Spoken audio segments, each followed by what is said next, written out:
Bonjour et bienvenue sur DigiSchool. Je suis Clément, votre enseignant en japonais. Donc aujourd'hui, nous allons voir les chiffres d'origine chinoise, donc leur introduction en tout cas.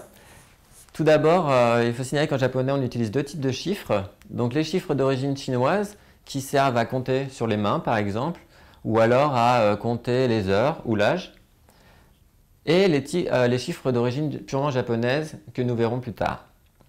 Donc là, je vous présente les 10 premiers chiffres d'origine chinoise, donc en kanji et en hiragana, afin que tout le monde puisse les lire. Donc le 1, celui ichi, donc un trait. 2, ni, on voit que le kanji c'est 2 traits. 5, 3 traits.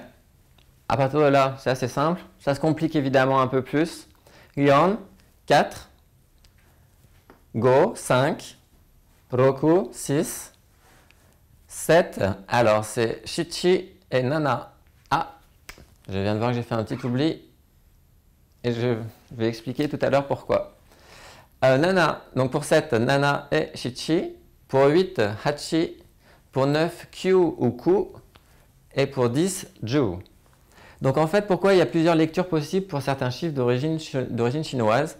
C'est qu'en fait, dans le cas du 4, donc qui peut se prononcer soit Yon, soit Shi, ou dans le cas du 7, qui peut se prononcer soit Nana, soit Shichi, en fait, les deux nombres comportent l'ishigana shi, qui en japonais signifie la mort. Et par superstition, certains japonais préfèrent donc utiliser Yon ou Nana, à la place de Shi ou de Shichi.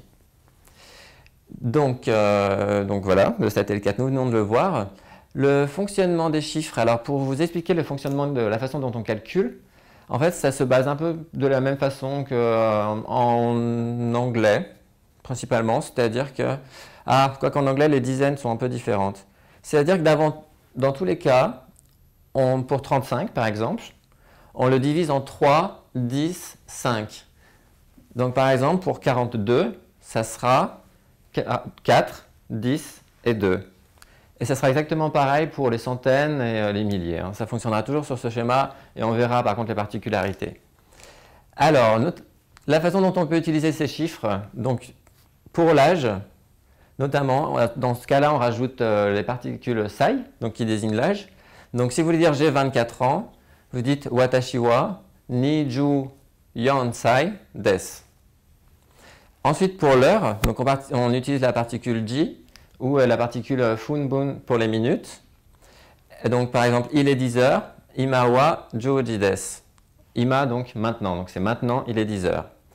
Donc en fait, les chiffres d'origine chinoise, lorsqu'ils fonctionnent avec sai ou ji, ont beaucoup d'irrégularités qui seraient très longues à expliquer à l'oral. Donc je vous invite à consulter la version écrite que j'ai écrite pour cette leçon, et où en fait toutes les irrégularités sont présentes. Donc si vous voulez les apprendre par cœur, notamment au niveau des chiffres avec le hash sai par exemple pour dire 8 ans et autres exemples.